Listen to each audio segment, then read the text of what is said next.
नमस्कार साथियों, मेरा नाम है एसएन भारती और आप देख रहे हैं करंट अफेयर्स का नया सेगमेंट। और आज तारीख है आपको 31 जुलाई 2025। हम लोग जो है 30 और 31 जुलाई 2025 से जितने भी करंट अफेयर्स महत्वपूर्ण क्वेश्चन बन सकते हैं उस सभी पर डिस्कस करेंगे। पीडीएफ आप हमारे टेलीग्राम चैनल से डाउनलोड कर सकते हैं, जिसका लिंक मैंने इस वीडियो को डिस्क्रिप्शन बॉक्स में दे दिया है, तो आप इस लिंक पर जाकर टेलीग्राम चैनल ज्वाइन कर सकते हैं। चलिए हम लोग बातचीत करते हैं पहले क्वेश्चन से। क्या है पहला क्वेश्चन और देख लेते हैं। आइए, पहला क्वेश्चन जो है दिवस से संबंधित है। क्या है दिवस से संबंधित? हाल ही में जो है एक दिवस मनाया गया है, विश्व मानव तस्करी निरोधक दिवस। कौन सा दिवस मनाया गया है? विश्व मानव तस्करी निरोधक दिवस मनाया गया। और यह प्रतिवर्ष कितने तारीख को मनाया जाता है? तो यह प्रतिवर्ष जो है आपको 30 जुलाई को मनाया जाता है। दुनिया भर में मानव तस्करी के खिलाफ यदि बात करते हैं तो प्रतिवर्ष जो है 30 जुलाई को मानव तस्करी के खिलाफ विश्व दिवस मनाया जाता है। और यदि बात कर लें कि संयुक्त राष्ट्र कार्यालय ड्रग्स और अपराध द्वारा मानव तस्करी की वैश्विक रिपोर्ट की यदि बात कर लेते हैं तो यहाँ पर जो रिपोर्ट की यदि बात करते हैं तो तस्करी के दौरान जो है बच्चों को हिंसा का सामना करने के आसार जो है वयस्कों की तुलना में क्या होती है? 2 गुना होती है। यदि बात करते हैं तो बच्चों का क्या होता है? मानव तस्करी काफी अधिक होता है। और बच्चों में भी यदि बात करते हैं, जो लड़की होती है उसका जो है आपको तस्करी जो है ज्यादा देखने को मिलता है। और दुनिया भर के लोग कह सकते हैं कि एक दूसरे के समर्थन करने और मानव तस्करी के बारे में जागरूकता बढ़ाने के लिए एकत्रित होते हैं। और इसी वजह से जो है मानव को जागरूक किया जाता है। किसके खिलाफ? मानव तस्करी के खिलाफ, है ना। मानव तस्करी के खिलाफ व्यक्ति को क्या किया जाता है? जागरूक किया जाता है। और इसी वर्ष इसीलिए कह सकता है कि प्रतिवर्ष जो है आपको कितने तारीख को? 30 जुलाई को आपको मनाया जाता है। कौन सा दिवस? मानव तस्करी निरोधक दिवस। ये प्रतिवर्ष कितने तारीख को मनाया जाता है? 30 आपको जुलाई को मनाया जाता है। तो ध्यान रखेंगे, है ना, कि बच्चों को जो है, खास करके बच्चों का जो है यहाँ पर देखते हैं तस्करी ज्यादा होता है। आपको जो राज्यों की यदि बात करते हैं तो यहाँ पर पश्चिम बंगाल, उड़ीसा, बिहार, उत्तर प्रदेश, इस राज्यों से जो है बच्चों की ज्यादा तस्करी होती है। तो अपने आसपास यदि किन्हीं को बच्चे हैं तो आपको बच्चों पर क्या करना पड़ेगा? ध्यान देने की जरूरत है ना, कि बच्चे कहाँ जा रहे हैं। यदि स्कूल से आ रहे हैं, जा रहे हैं, तो उस बीच में जो है किनसे मिल रहे हैं। यदि कोई अजनबी से मिल रहा है तो बच्चों सबको बताना है कि अजनबी से नहीं मिलना है।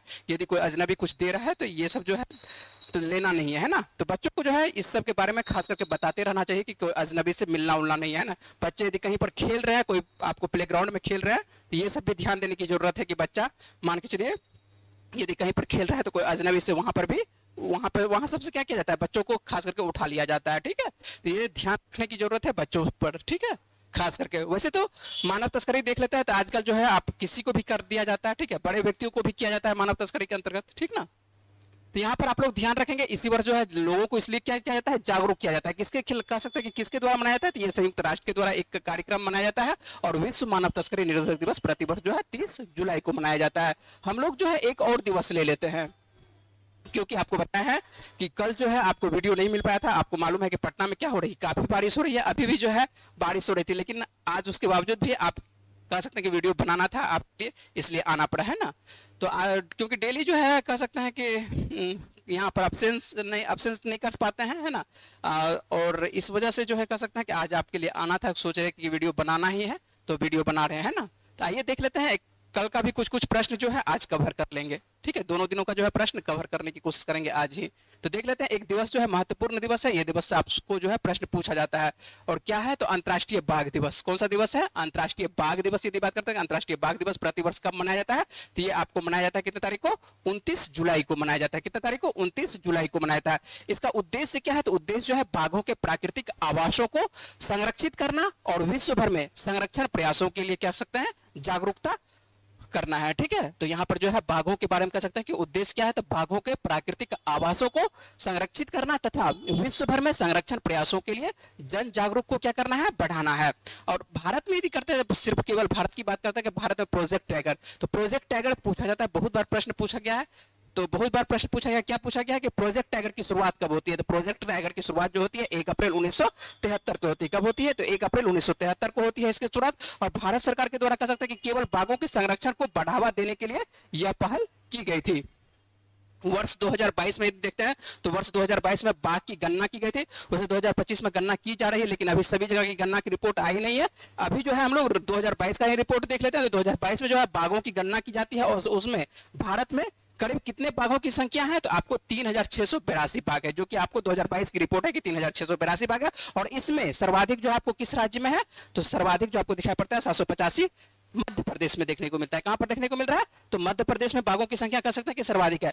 यदि आप लोगों से प्रश्न पूछेंगे वर्तमान में टाइगर रिजर्व कितने हैं, कितने टाइगर रिजर्व है, तो कितने टाइगर रिजर्व है? तो 58 टाइगर रिजर्व है। जो आपको फैक्ट सर्वाधिक पूछा जाता है उसी जगह से हम लोग प्रश्न पढ़ रहते हैं कि सर्वाधिक टाइगर रिजर्व की यदि बात करते हैं, सर्वाधिक टाइगर रिजर्व कितने हैं? तो 58 टाइगर रिजर्व है ना।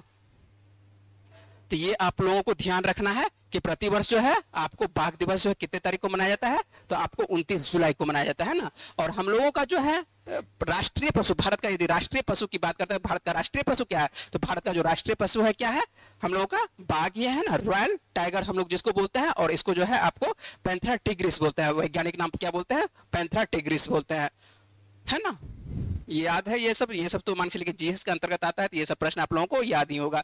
और अगला जो प्रश्न हम लोगों को दिखाई पड़ता है, अगला प्रश्न भी जो आपको संदर्भित है किससे है? बाघ से ही है ना। क्या है? बाघों से संदर्भित। देख लेते हैं अगला प्रश्न।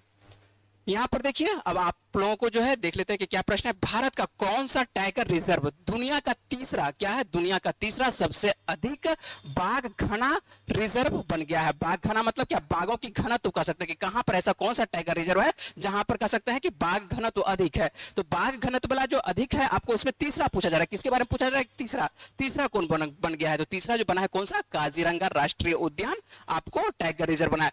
काजीरंगा ऐसा नहीं है कि मान लीजिए आप लोगों को क्या दिमाग में होगा कि काजीरंगा जो है एक सिंगी गेंडा के लिए प्रसिद्ध तो है ही, लेकिन ऐसा नहीं कि केवल एक सिंगी गेंडा ही पाया जाता है। यहाँ पर क्या पाया जा रहा है? बाघों भी पाया जा रहा है। और यहाँ पर यदि बात करते हैं तो 100 वर्ग किलोमीटर में आपको 18 बाघ पाए जाते हैं। कहां पर? आपको ये काजीरंगा की बात कर रहे हैं कि काजीरंगा में जो है 100 वर्ग किलोमीटर में कितने बाघ पाए जा रहे हैं? 18 बाघ पाए जा रहे हैं। एक रिपोर्ट के अनुसार से यदि बात करते हैं तो आपको 148 बाघों की ये संख्या है। कहां पर? आपको काजीरंगा में। यहाँ पर यदि बात करते हैं आपको 83 क्या है? आपको मादा बाघ है। और 55 जो आपको दिखाई पड़ रहा है नर बाघ है। और 10 बाघों की ऐसा कह सकते हैं कि अभी पहचान नहीं की जा सकी है, क्योंकि बाघ के पास तो कोई जाएगा नहीं। यदि बाघ के आसपास जाएगा तो समझ ही नहीं क्या होगा।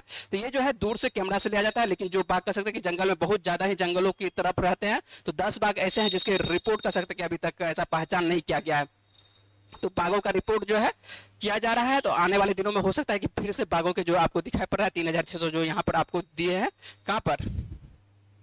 इस जगह जो आपको रिपोर्ट बता रहे हैं कि 3682 बाघ है ना। तो 3682 बाघ ये कब का है? आपको जो दिखाई पड़ रही है आपको ये 2022 का। आने वाले दिनों में हो सकता है कि बाघों की संख्या जो है आपको 4000 से एबव हो सकता है। चलिए हम लोग आ जाते हैं अगले प्रश्न पर बात कर लेते हैं। तो आपको ध्यान रखना है कहां पर? तो ये आपको जो भारत का कौन सा टाइगर रिजर्व ऐसा है कि तीसरा का सबसे अधिक बाघ घना वाला है। यदि तीसरा है तो प्रथम पर कौन सा है जहां पर कि घनत्व कह सकते हैं कि बाघों का घनत्व अधिक है? तीसरा जो आपको नाम पड़े होंगे जिम कॉर्बेट नेशनल पार्क। तो प्रथम स्थान पर कौन सा है? जिम कॉर्बेट नेशनल पार्क है। कौन सा है? तो जिम कॉर्बेट आपको नेशनल पार्क है जो कि प्रथम स्थान पर है बाघ में, है ना। दूसरे पर यदि बात करते हैं आपको कर्नाटक का है। जिम कॉर्बेट कहां पर है? तो जिम कॉर्बेट आपको दिखाई पड़ रहा है कहां पर? उत्तराखंड में। दूसरे यदि बात करते हैं दूसरा कौन सा घना बाघों की सर्वाधिक घनत्व कहां पर है? तो आपको देखने को मिल रहा है कौन सा? आपको बांदीपुर, कर्नाटक का बांदीपुर। और तीसरा जो बना है, तीसरा आपको आज का प्रश्न है, तीसरा कौन सा? काजीरंगा राष्ट्रीय उद्यान बना है। ठीक है, चले हम लोग अगले प्रश्न पर। प्रश्न को आप लोग अच्छे से समझेंगे क्या प्रश्न कर रहा है और क्या प्रश्न पूछ रहा है। ठीक है, और प्रश्न को अच्छे से पहले पूरा पढ़ेंगे, उसके बाद आप बनाने की कोशिश करिए। आधा प्रश्न पढ़ के बनाने की कोशिश मत करिए। ठीक है, चलिए अगले प्रश्न पर बात करते हैं कि भारत का पहला हिंदी माध्यम एमबीबीएस कॉलेज मध्य प्रदेश के किस शहर में स्थापित किया जा रहा है? तो ये मध्य प्रदेश के किस शहर में स्थापित किया जा रहा है? तो मध्य प्रदेश के आपको जबलपुर में स्थापित किया जा रहा है। कहां पर? तो आप एमबीबीएस की यदि बात करते हैं तो एमबीबीएस जो मान के चलिए कि मेडिकल की पढ़ाई होती है ना, तो मेडिकल की पढ़ाई कह सकते हैं या मेडिकल कॉलेज कह सकते हैं। तो मेडिकल की पढ़ाई यहाँ पहले से कह सकते हैं कि मध्य प्रदेश में आपको मेडिकल की पढ़ाई जो हो रही थी ये आपको हिंदी माध्यम में उपलब्ध थी। ठीक है, मेडिकल की पढ़ाई क्या थी? हिंदी माध्यम में उपलब्ध थी, लेकिन मेडिकल कॉलेज नहीं था, है ना। मेडिकल कॉलेज नहीं था, तो मेडिकल कॉलेज नहीं था, लेकिन अब जो है आने वाले दिनों में कह सकते हैं आपको जो है एमबीबीएस कॉलेज कह सकते हैं कहां पर? जबलपुर में आपको हिंदी माध्यम में देखने को मिलेगा। तो हिंदी में भी जो है अब लोग डॉक्टर बन सकते हैं ना।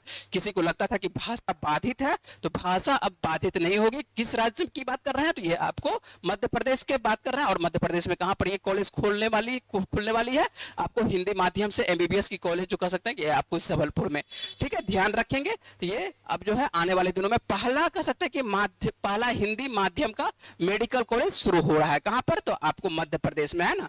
पढ़ाई तो आपको पहले ही बता चुके, पढ़ाई यहां पर पहले से हिंदी माध्यम में हो रही थी, लेकिन यहाँ पर जो है यदि बात करते हैं अभी कॉलेज नहीं था पूरे भारत में, यदि करते हैं तो आपको मेडिकल की कॉलेज आपको हिंदी माध्यम में नहीं था, सभी जगह किस माध्यम में था, तो अंग्रेजी माध्यम में था, ठीक ठीक है, इंग्लिश माध्यम में था।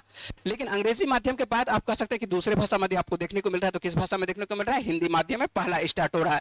तो अब जो है आपको बिहार वाले छात्रों को यहाँ पर देखते हैं तो ज्यादा परेशानी होता था कि अंग्रेजी माध्यम में हुआ करता था, तो यहाँ पर जो है कह सकते हैं कि अब जो यहाँ पर कौन सा में आपको मध्य प्रदेश में आपको देखने को मिलेगा क्या, हिंदी माध्यम से भी आप मेडिकल की तैयारी कर सकते हैं, ठीक है। यदि बात आता है मध्य प्रदेश का, तो मध्य प्रदेश की राजधानी क्या है, तो मध्य प्रदेश की राजधानी भोपाल है, और मुख्यमंत्री कौन है, डॉक्टर मोहन यादव है, और राज्यपाल कौन है, मंगू भाई छगन भाई पटेल है। लोकसभा की सीटों की बात करते हैं तो लोकसभा की सीटें कितने हैं, आपको 29 सीटें हैं, और राज्यसभा की यदि सीटों की बात करते हैं तो राज्यसभा की कितनी सीटें हैं, आपको 11 सीटें हैं। आगे चलते हैं हम लोग अगले प्रश्न पर बात कर लेते हैं। चलिए अगला प्रश्न देख लेते हैं कि अगला प्रश्न क्या है। अगला प्रश्न देख लीजिए, और अगला प्रश्न जो है आपको पिछला यदि वीडियो आप देखे होंगे, ठीक है, यदि पिछला वीडियो जस्ट इससे पिछला जो सीरीज आप देखिएगा तो उसमें आपको बताए थे, क्या बताए थे कि दो देशों में युद्ध हो रहा है, किस किस देशों में, कंबोडिया और थाईलैंड में, और उसका कारण क्या था, उसका एक मंदिर था, क्या कारण था, आपको प्रीवियर मंदिर कारण था, है ना।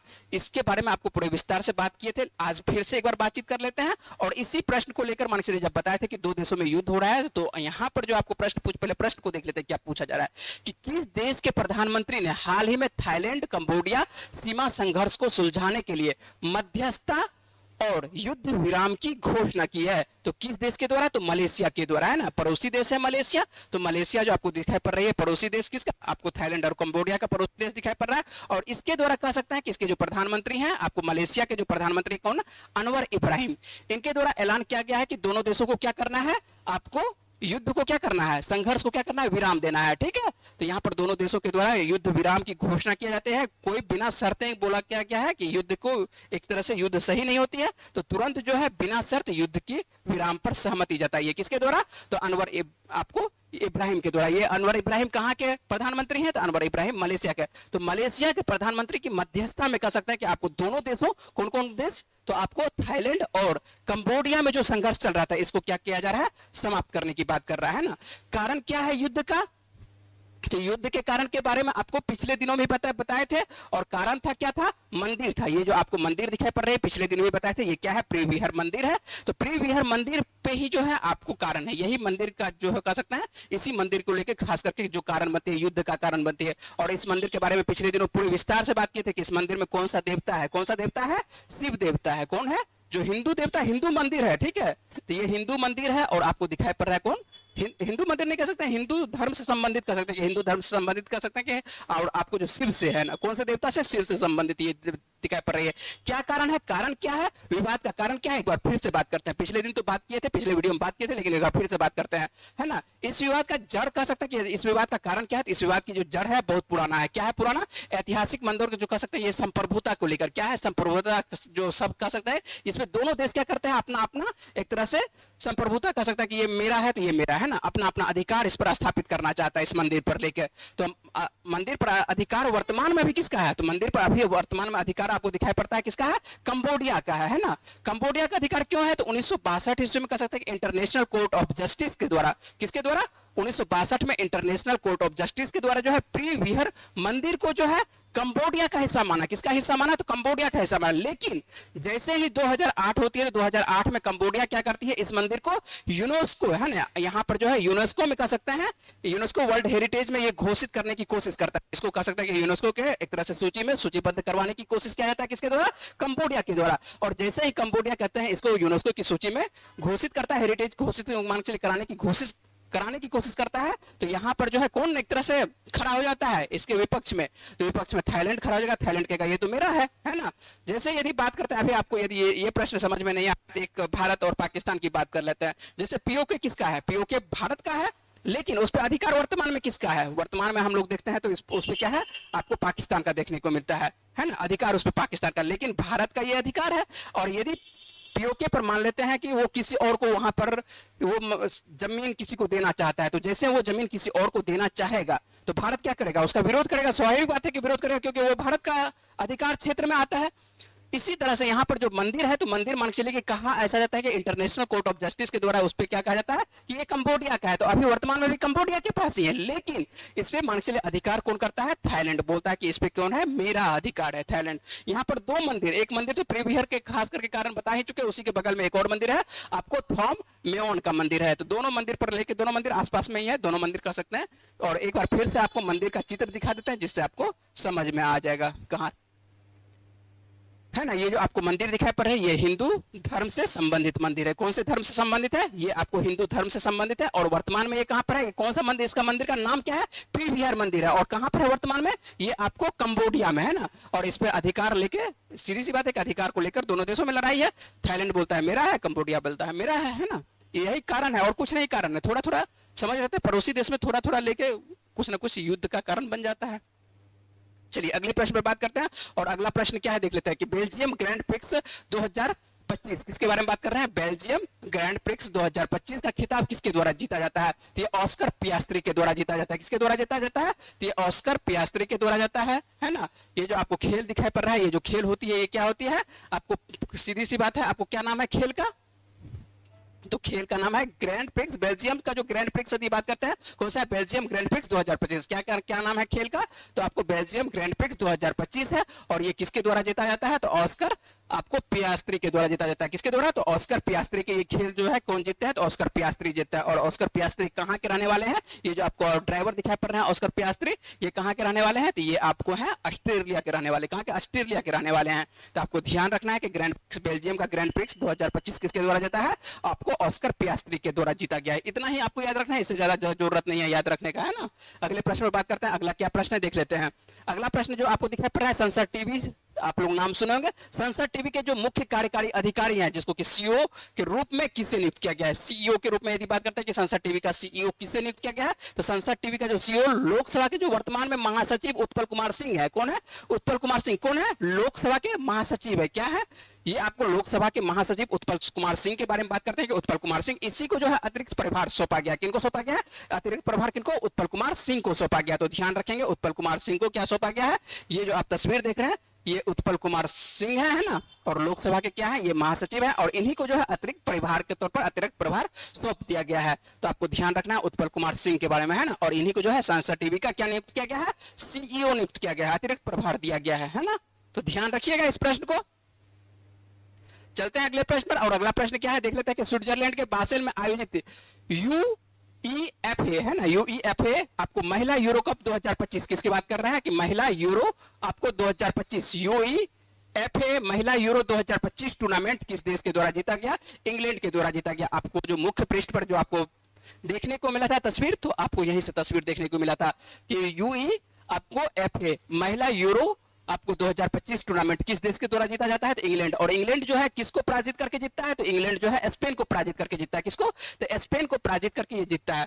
तो जीता कौन है, इंग्लैंड जीता है। सीधी सी बात है कि ध्यान रखेंगे कि इंग्लैंड के द्वारा जीता जाता है यूरो, आपको यूईएफए महिला यूरो 2025 है ना, ये किसके द्वारा जीता जाता है, तो आपको इंग्लैंड के द्वारा। जैसे इंग्लैंड का नाम आता है तो इंग्लैंड की राजधानी क्या है, तो इंग्लैंड की राजधानी आपको क्या है, यूके कहिए, इंग्लैंड कहिए, उसके बाद क्या कहते हैं ब्रिटेन कहिए, तो बात एक ही है ना। तो आपको ये ध्यान रखना क्या है, राजधानी आपको लंदन की, लंदन आपको राजधानी है इसकी। यूनाइटेड किंगडम की राजधानी क्या है, आपको लंदन राजधानी। यदि मुद्रा की बात करते हैं, मुद्रा क्या है, पाउंड चलती है। और प्रधानमंत्री यहाँ पर हाल ही में कौन प्रधानमंत्री बने हैं, तो आपको ब्रिटेन कर सकते हैं या यूके कर सकते हैं। यहाँ पर जो प्रधानमंत्री बनते हैं कौन बनते हैं, कीर स्टारमर बनते हैं। तो प्रधानमंत्री भी आपको याद रखना है कि यहाँ पर के जो प्रधानमंत्री कौन है, कीर स्टारमर है ना। तो ध्यान रखना है किस खेल के बारे में बात कर रहे हैं, तो आपको यूरो के बारे में बात कर रहे हैं, यूईएफए वोमेन्स के बारे में, महिला के बारे में जो बात कर रहे हैं कि आपको यूईएफए वोमेन्स यूरो 2025 किसके द्वारा जीता गया है, तो ये जीता गया है किसके द्वारा, आपको इंग्लैंड के द्वारा जीता गया है ना। तो ध्यान रखिएगा कि इंग्लैंड के द्वारा ये जो है जीता जाता है। ठीक है, चलें अगले प्रश्न पर।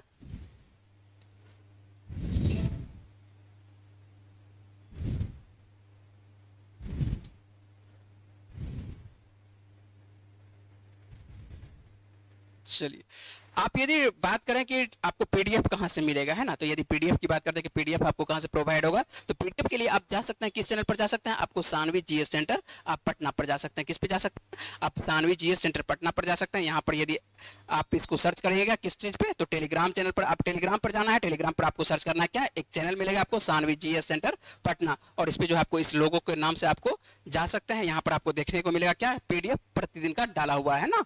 चलिए हम लोग अगले प्रश्न पर बात कर लेते हैं।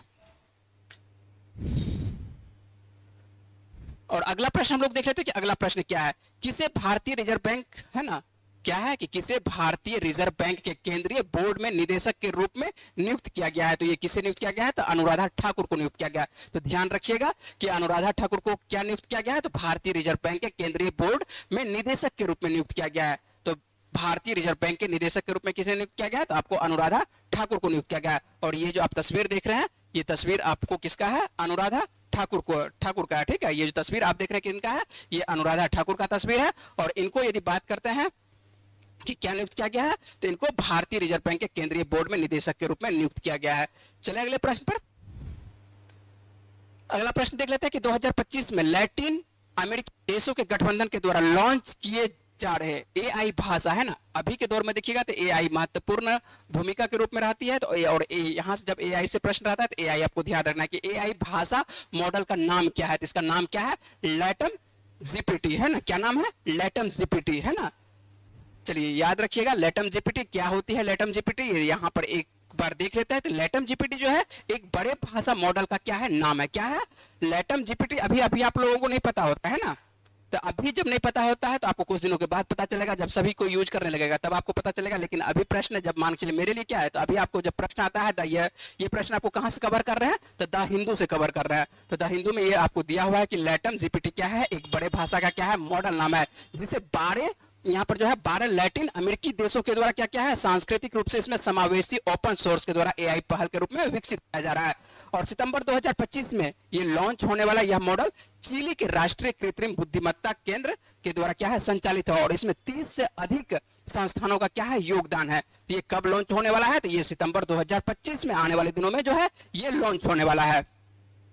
और यदि बात करते हैं कि लैटम जीपीटी का उद्देश्य क्या है, तो लैटम जीपीटी का उद्देश्य क्षेत्रीय नवाचार को क्या है, बढ़ावा देना और स्वदेशी भाषाओं का संरक्षण करना और शिक्षा एवं स्वास्थ्य सेवा जैसी सार्वजनिक सेवाओं के लिए क्या करना है, एआई समाधान प्रदान करना है। तो सीधी सी बात है, इसमें जो आपको देखने को मिल रहा है, क्या देखने को मिल रहा है, 12 लैटिन भाषा को समाहित किया गया। कितने, तो आपको 12 लैटिन अमेरिकी, है ना, लैटिन आपको अमेरिकी देशों के द्वारा कह सकते हैं कि आपको जो लैटिन भाषा कहा चलती है अमेरिकी देशों में, तो अमेरिकी देशों के द्वारा सांस्कृतिक रूप से आपको समावेशी ओपन सोर्स के द्वारा एआई पहल के रूप में विकसित किया जा रहा है। और इसका लॉन्चिंग का समय क्या है, तो लॉन्च का आपको समय जो देखने को मिल रहा है सितंबर 2025 में। क्या नाम है इसका, लैटम आपको जीपीटी है। क्या नाम है, लैटम जीपीटी नाम है। तो सीधा सी बात है, आपको ध्यान रखना है। और अभी के दौर में देखिएगा तो एआई का ये दौर है, आने वाला और दिनों यदि आप जब 7G यूज होगा, है ना, तो आपको एआई तो और आपको दिखाई पड़ेगा कि दुनिया और आपको तेजी से आगे बढ़ता हुआ दिखाई पड़ेगा। तो लैटम जीपीटी क्या है, आपको ध्यान रखना है, ठीक है। चैट जीपीटी, जैसे अभी आप लोग क्या यूज करते हैं, चैट जीपीटी यूज करते हैं। तो चैट जीपीटी यूज करते हैं, देखते हैं कि अधिकांश काम आपको यदि सॉल्व करना है तो चैट जीपीटी से कुछ भी पूछिए, है ना, आपको आसानी से उसका जवाब आपको मिलता हुआ दिखाई पड़ेगा। जैसे आपको चैट जीपीटी यूज कर रहे हैं, अभी के दौर में चैट जीपीटी यूज कर रहे हैं, तो आने वाले दिनों में आप क्या यूज करिएगा, लैटम जीपीटी यूज करिएगा, ठीक है। चलिए अगले प्रश्न पर। अगला प्रश्न देख लेते हैं, अगला प्रश्न क्या है। और ये प्रश्न आप लोगों को ध्यान रखना है, आने वाले दिनों में जो है यहाँ से प्रश्न आपको हो सकता है कि पूछा जाए।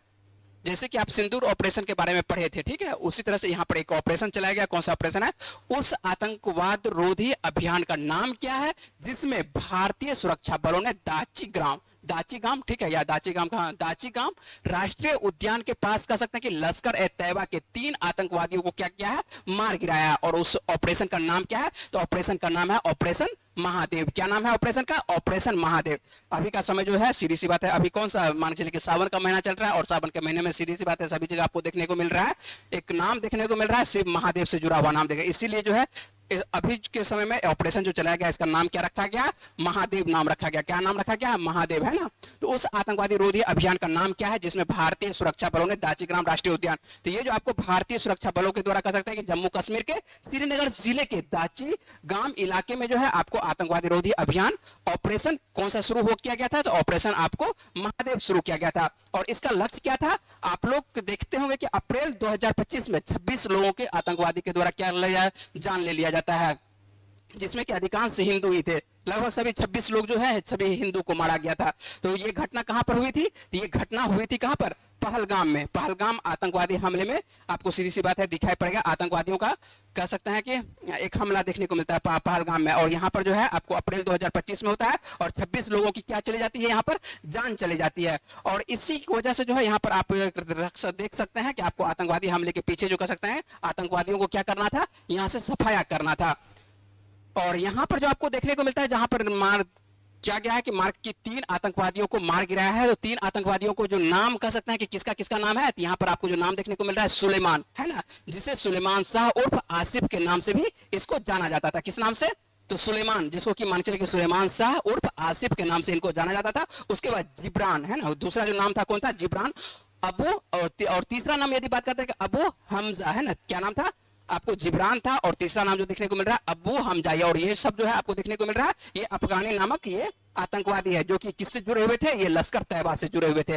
और यही जो मान चलिए आपको दिखाई पड़ रहे हैं, ये तीनों आतंकवादी जो दिखाई पड़ रहे हैं, ये आतंकवादी मान चलिए जो हिंदू को जो मारते हैं कहां पर, पहलगाम की जो घटना घटती है जिसमें कि 26 लोगों की जान चली जाती है, उसमें इन तीनों का प्रमुख नाम रहता है। और इसी वजह से जो है सरकार इनके पीछे पड़ी हुई थी और इनको क्या करना था, मार के गिराना था। तो ये 3 आतंकवादियों को जो कह सकते हैं कि किस ऑपरेशन के द्वारा मार के गिराया गया, तो ऑपरेशन जो है महादेव, है ना।